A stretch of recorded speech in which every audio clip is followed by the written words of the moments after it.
नमस्कार दोस्तों अगर आपको भारत और इंग्लैंड के बीच खेले जा रहे दूसरे टेस्ट मुकाबले के चौथे दिन का खेल पसंद आया हो तो इस वीडियो को आप एक लाइक जरूर करें। दोस्तों, भारत और इंग्लैंड के बीच खेली जा रही 5 मैचों की टेस्ट श्रृंखला के दूसरे टेस्ट मुकाबले के चौथे और सबसे रोमांचक दिन फिर एक बार भारत और इंग्लैंड की टीमें एक दूसरे से भिड़ी। इस चौथे दिन इंग्लैंड की टीम ने अपने तीसरे दिन के खेल से आगे खेलना शुरू कर दिया, जहां पर इंग्लैंड की टीम ने एक विकेट के नुकसान पर 68 रन बना लिए थे, जहां पर जैक क्रोली 29 रन बनाकर बल्लेबाजी कर रहे थे। तो वहीं बतौर नाइट वॉचमैन रेहान अहमद को भेजा गया था और फिर इस चौथे दिन की शुरुआत से ही जैक क्रोली और रेहान अहमद ने भारतीय गेंदबाजों को दबाव में डालने के लिए विस्फोटक अंदाज से बल्लेबाजी करना शुरू कर दिया। टेस्ट क्रिकेट में भी तेजी से रन बनाने के लिए मशहूर हो चुके इंग्लैंड की टीम ने इस अंतिम पारी में भी भारतीय गेंदबाजों पर इसी तरीके से बल्लेबाजी करना शुरू कर दिया। खास करके जैक क्रोली भारतीय गेंदबाजों के लिए बहुत ही ज्यादा महंगे साबित हो रहे थे। तो वहीं बतौर नाइट वॉचमैन बल्लेबाजी के लिए आए रेहान अहमद को भी बल्ले से बड़े बड़े शॉट देखने को मिल रहे थे।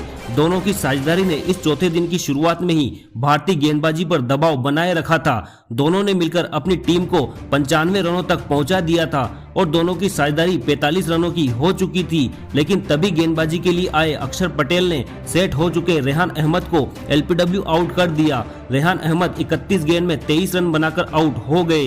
भारतीय गेंदबाजी जो सफलता ढूंढ रही थी वह उनको मिल चुकी थी, लेकिन अब विकेट गिरने के बाद बेहतरीन फॉर्म में चल रहे ओली पोप मैदान में उतरे और ओली पोप ने भी उसी अंदाज में बल्लेबाजी करते हुए इंग्लैंड की रन गति को रुकने नहीं दिया और विकेट गिरने के बाद खुश दिख रही भारतीय टीम को एक बार फिर दबाव में डाल दिया। तो वहीं दूसरे छोर पर बल्लेबाजी कर रहे जैक क्रोली ने भी इस मुकाबले में अपना लाजवाब अर्धशतक पूरा कर लिया था। जैक क्रोली और ओली पोप ने मिलकर तेजी से 37 रनों की साझेदारी अपनी टीम के लिए बना ली थी, लेकिन फिर तभी गेंदबाजी के लिए आए रविचंद्र अश्विन ने अपना कमाल दिखाया और बेहतरीन फॉर्म में बल्लेबाजी कर रहे ओली पोप को कप्तान रोहित शर्मा के हाथों कैच आउट करा दिया।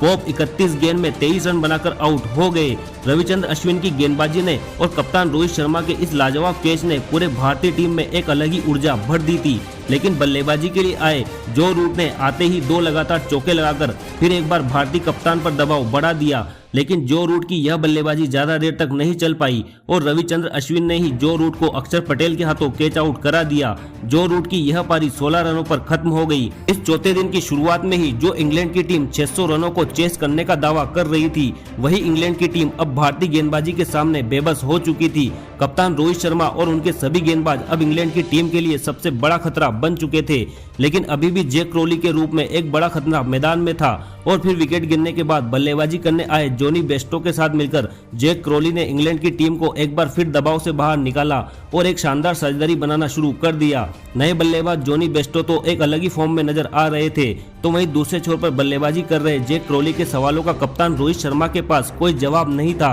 दोनों ने मिलकर अपनी टीम के लिए 40 रनों की साझेदारी बना ली थी। तो वहीं इंग्लैंड की टीम अब 194 रनों तक पहुंच चुकी थी, लेकिन तभी गेंदबाजी के लिए आए कुलदीप यादव ने जैक क्रोली को एलपीडब्ल्यू आउट कर जैक क्रोली को 132 गेंदों में 73 रनों की शानदार पारी खेलकर आउट कर दिया। जैक क्रोली का विकेट अब तक इंग्लैंड के लिए दूसरा सबसे बड़ा विकेट था और यह विकेट कुलदीप यादव ने निकालकर कप्तान रोहित शर्मा को बहुत ही खुश कर दिया था। लेकिन अब इंग्लैंड के कप्तान बेन स्टोक बल्लेबाजी करने मैदान में उतरे थे, लेकिन उसके अगले ही ओवर में गेंदबाजी के लिए आए जसप्रीत बुमराह ने दूसरे छोर पर सेट हो चुके जोनी बेस्टो को एलपीडब्ल्यू आउट करके पूरा मुकाबला ही बदल दिया। जोनी बेस्टो 36 गेंद में 26 रन बनाकर आउट हो गए। देखते ही देखते केवल 2 ही ओवरों में मुकाबला अब भारतीय टीम की तरफ मुड़ चुका था। जैक क्रोली के बाद जोनी बेस्टो का विकेट इंग्लैंड की टीम के लिए लगातार 2 बड़े झटके थे, लेकिन अभी भी कप्तान बेन स्टोक मैदान में मौजूद थे। और फिर विकेट गिरने के बाद बल्लेबाजी करने आए बेन फोक्स के साथ मिलकर फिर एक बार कप्तान बेन स्टोक ने इंग्लैंड की पारी को संभालने की पूरी कोशिश करी। जब तक इंग्लैंड के कप्तान मैदान में मौजूद थे तब तक भारतीय टीम आराम से नहीं बैठ सकती थी, लेकिन तभी सेट हो चुके कप्तान बेन स्टोक को श्रेयस अय्यर ने रन आउट कर दिया और पूरा मुकाबला ही पलट दिया। कप्तान बेन स्टोक 29 गेंद में 11 रन बनाकर आउट हो गए। पूरी भारतीय टीम इस रनआउट के चलते बहुत ही ज्यादा खुश थी। इस समय पर कप्तान बेन स्टोक का विकेट भारतीय गेंदबाजी के लिए सबसे बड़ी सफलता थी।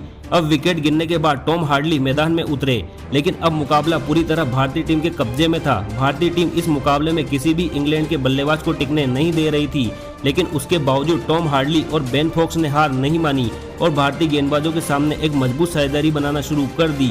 टॉम हार्डली इस मुकाबले में धमाकेदार अंदाज में बल्लेबाजी कर रहे थे। खास तौर पर अपनी गेंदबाजी के लिए माने जाने वाले टॉम हार्डली रविचंद्र अश्विन और कुलदीप यादव को अपना निशाना बना रहे थे और बड़े बड़े शॉट खेलते दिखाई दे रहे थे, जिसने पूरे भारतीय गेंदबाजी में एक बार फिर दबाव का माहौल बना दिया था। कप्तान रोहित शर्मा फिर भी अपनी गेंदबाजी पर भरोसा कर रहे थे, लेकिन इसके बावजूद टॉम हार्डली और बेन फोक्स की यह जोड़ी धीरे धीरे मजबूत साझेदारी बना रही थी। अब बेन फोक्स भी इस मुकाबले में पूरी तरह से सेट हो चुके थे। देखते ही देखते दोनों ने 50 रनों की साझेदारी भी पूरी कर ली थी। अब भारतीय गेंदबाजी दबाव में थी। कप्तान रोहित शर्मा को कोई ना कोई बदलाव करके इस साझेदारी को तोड़ना बहुत ही ज्यादा जरूरी था।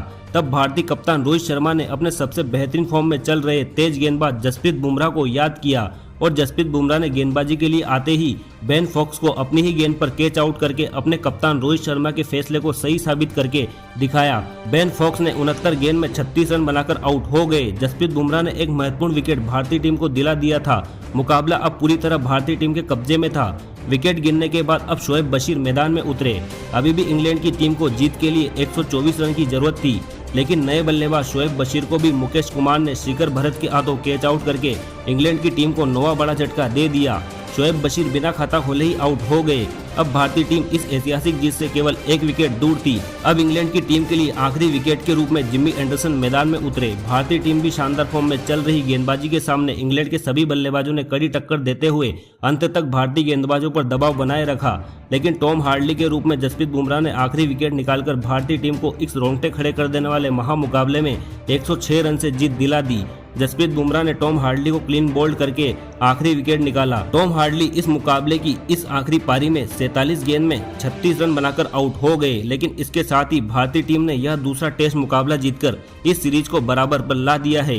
लेकिन दोस्तों, इस चौथे और निर्णायक दिन के खेल में भारतीय टीम के सभी खिलाड़ियों ने अपना 100% देते हुए इंग्लैंड की टीम को बुरी तरह से बैकफुट पर रखा। फील्डिंग से लेकर गेंदबाजी में भारतीय टीम ने सभी का दिल जीत लिया, लेकिन खास करके बुमराह ने इस चौथे दिन भारतीय टीम के लिए सबसे बेहतरीन गेंदबाजी करके दिखाई। लेकिन इसके बावजूद इस दूसरे टेस्ट के असली मैन ऑफ द मैच रहे यशस्वी जायसवाल, जिन्होंने भारतीय टीम के लिए पहली पारी में ऐतिहासिक दोहरा शतक लगाकर भारतीय टीम की जीत के लिए असली नींव रखी थी। तो दोस्तों, आपको इस दूसरे टेस्ट मुकाबले में भारतीय टीम का प्रदर्शन कैसा लगा? आप भारतीय टीम के लिए इस प्रदर्शन के लिए उन्हें 10 में से कितने अंक देना चाहेंगे? आप अपनी राय नीचे कमेंट बॉक्स में जरूर दीजिएगा। धन्यवाद।